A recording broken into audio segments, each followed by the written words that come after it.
La côte ouest de la Nouvelle-Calédonie est souvent décrite dans les brochures touristiques comme la région des stations d'élevage avec ses énormes propriétés gérées par les broussards. C'est vrai, mais cela le devient de moins en moins, à l'instar des pays voisins où l'on constate une diminution des cheptels engendrée par la fermeture de certaines exploitations.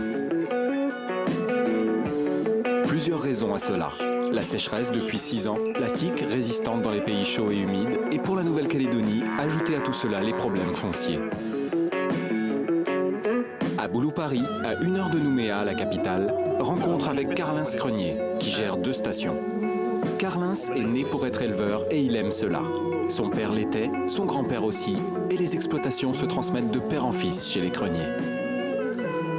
Je suis de 5e génération, installé en Nouvelle-Calédonie. Mon aïeul est arrivé ici en tant que militaire à bord des bateaux qui amenaient les déportés là. Et donc il a été malade, il est resté ici. Et donc mon grand-père était éleveur, mon père est éleveur, et ben voilà, moi je garde la tradition. J'ai racheté cette propriété-là à mon père, il y a à peu près 25 ans de ça. Et voilà, j'exploite c'est des bovins, quoi, uniquement pour de la viande, pour production de viande.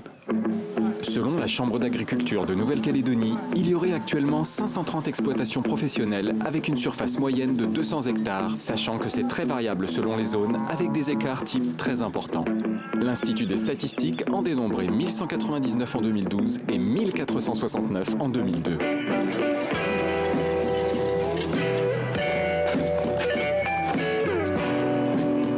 Je pense qu'avant, il y avait beaucoup plus d'exploitation, peut-être le double. De toute façon, on voit, c'est que le tonnage de viande. Moi, j'étais à l'école, j'étais en CM2, là, dans les années 75 à peu près. On était 90 000 habitants, il y avait 90 000 têtes de bétail. Aujourd'hui, on est 300 000, je crois qu'il ne reste plus qu'une quarantaine de mille de têtes de bétail, vous voyez. En dépit de la diminution des cheptels, la Nouvelle-Calédonie produisait l'an passé 2886 tonnes. Mais la production est à la baisse proportionnellement à celle du nombre d'exploitations.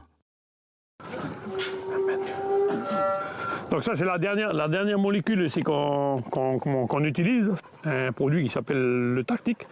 Et c'est la dernière molécule qu'on utilise en bain. Et donc à nous de faire très attention, de ne pas trop l'utiliser pour ne pas rendre les bêtes, les tiques là, résistants. Viens, ouais, ceux-là, c'est des bêtes, ça fait 6 mois qu'ils n'ont pas été bénis. 6 mois qu'ils n'ont pas vu la douche. Là, aujourd'hui, je vais les passer, comme ça, je vais les mettre dans un rône, et puis je vais être tranquille. Allez là, hey, hey, hey, hey, hey, hey, hey, hey, hey. La tique, c'est comme la mouche, hein, c'est une petite bête là qui monte sur la bête, qui pompe le sang, là, qui bouffe les globules rouges et qui lui transmet des globules blancs, quoi. Et la bête est anémiée et puis la bête crève, quoi. Arrive à crever en l'espace de 10 jours, la bête crève, quoi. Une dizaine de races sont exploitées. Au départ, des races françaises, comme la limousine et la charolaise, ou encore la blonde aquitaine, puis ont été introduites des races anglo-saxonnes, comme la brahmane, extrêmement résistante à la sécheresse.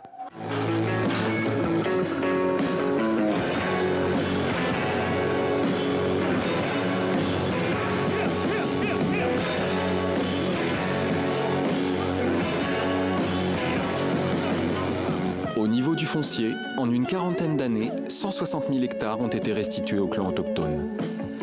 Carlins considère qu'il fallait effectivement partager les terres, mais aussi former les exploitants à ce métier difficile.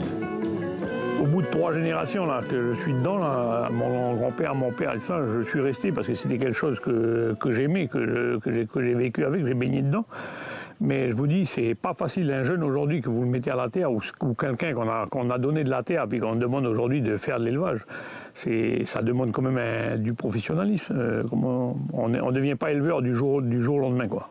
On attribue les terres sans être formé, il n'y a aucun suivi, il n'y a pas eu de suivi derrière, oui. S'installer aujourd'hui en tant qu'éleveur, le métier, difficile, n'attire pas beaucoup de jeunes et l'investissement financier est colossal. Aujourd'hui, acheter de la terre, 160 millions, 200 hectares, oui, comme c'est à l'heure actuelle là, sur Watom, là, pour un jeune s'installer, c'est impossible. Oui. Aujourd'hui, les banques ne suivent plus. Oui. Les jeunes, ben, s'il n'y a pas de terre, tu ne fais pas d'élevage, hein, ça c'est réglé. On a un beau mode de vie, mais par contre c'est difficile, ça devient de pire en pire. Hein. Avec leur chapeau de cow-boy, Carins et son fils travaillent dur de l'aube au coucher du soleil.